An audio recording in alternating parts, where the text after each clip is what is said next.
Hey guys, it's Leo Stargazer.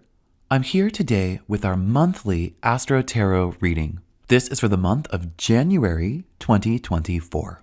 So as we begin a new month and a new year, and as we start to ease into setting new intentions and starting to look and move forward, this month brings a disciplined yet tenacious approach to that journey. Mercury stations direct at the beginning of the month, and so we start to move forward in that instance, which is beautiful. Mercury will leave its shadow on January 20th, so we're still kind of in this review process, but we're starting to use the lessons learned. Mars will enter Capricorn. The Sun will enter Aquarius, and also on January 20th, we will get Aquarius season. And Venus will enter Capricorn as well. So we will have Mars, Mercury, and Venus in Capricorn by the end of the month. Aquarius season will have begun, but there is still a really strong focus on Capricorn this month. And of course, most of the month we're in Capricorn season. So it's a very Capricorn moment, as it always is this time of year. And so this idea of discipline, this idea of service, this idea of the beauty of boundaries, the beauty of pragmatism, the beauty of focus, all of this plays a really big role in beginning not only the new year, but a new era and a new moment for us. So with all of that in mind, I decided to do a past, present, and future tarot spread today. We'll be looking back on last year and last month. We'll be looking towards the present. Where are we right now? What is January looking like? And then towards the future. What could potentially the year have in store for us? Or maybe just what does the next month have in store? So let's start by shuffling the deck. And as I shuffle, go ahead and just take a deep breath. Be relaxed. Be calm. Be comfortable. Don't think too much. Just kind of think about where you are right now. And let's look at the past, present, and future. The card that I draw in the past position is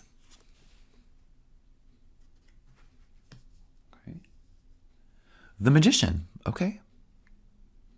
Where are we now in the present?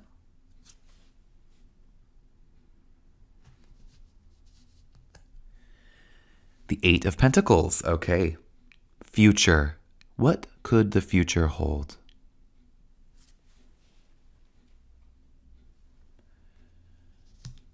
The Hanged Man reversed.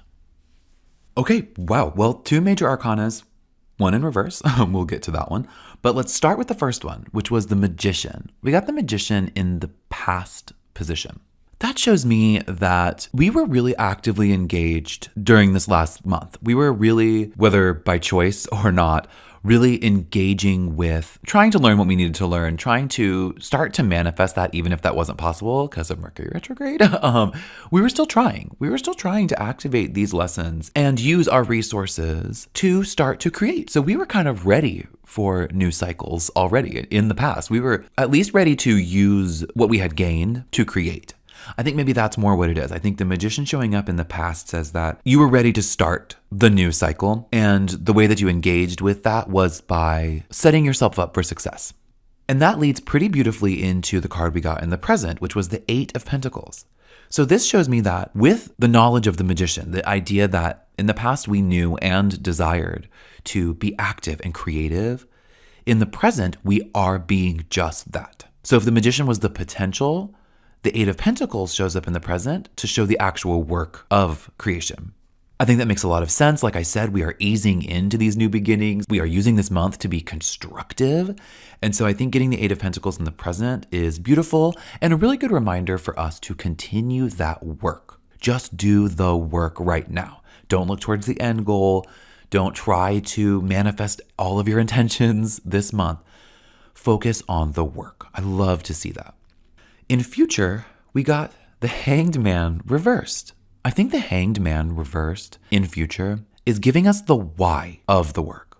If not the what, as in what we will manifest, it's giving us why. Why we are trying to manifest what we want to manifest. Why we are trying to create what we want to create. Why we are so actively engaged in that work. And what he tells me is that we need to break free. Right now, we are working towards a goal. And that goal, that intention, needs to be rooted in independence. When the hangman shows up reversed, there's this tendency to follow others. And with Capricorn being such a huge part of this month, there is an idea and maybe a tendency as well that we will be very much focused on what we do for others. And the reason why we may do what we do is rooted in service to others. That can be beautiful. Helping people, being of service, being part of a group can be very validating and very purposeful, very rewarding and essential. There is a tendency, though, especially when this card shows up reversed, that we could overdo it and lose sight of our own independence, lose sight of our own agency, and lose sight of our own goals. If our goals and the work that we're doing and all of our intentions and inspirations are rooted in solely serving someone else, the work can become toil in an uncomfortable way. We can feel potentially trapped, and the liberation that we can gain, the liberation that can be found in service, might be lost if we lose our own agency. So this card showing up in the future, and like I said, as almost the why of it all, says that you're probably working towards a goal of service to others, of helping others, in support of others.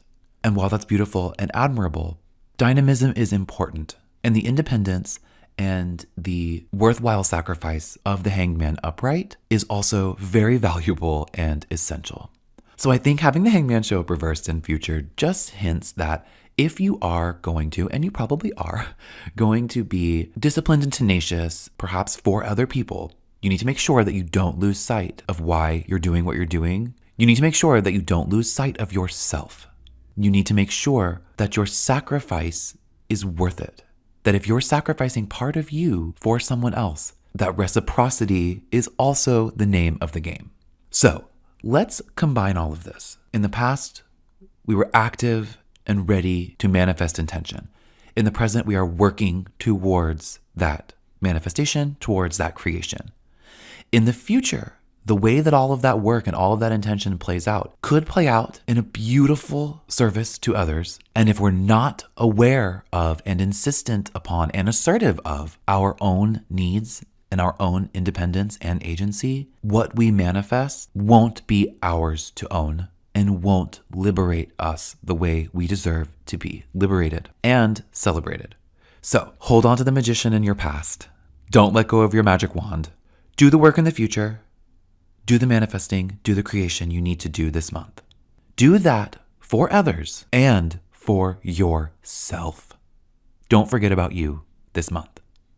I'll see you next time.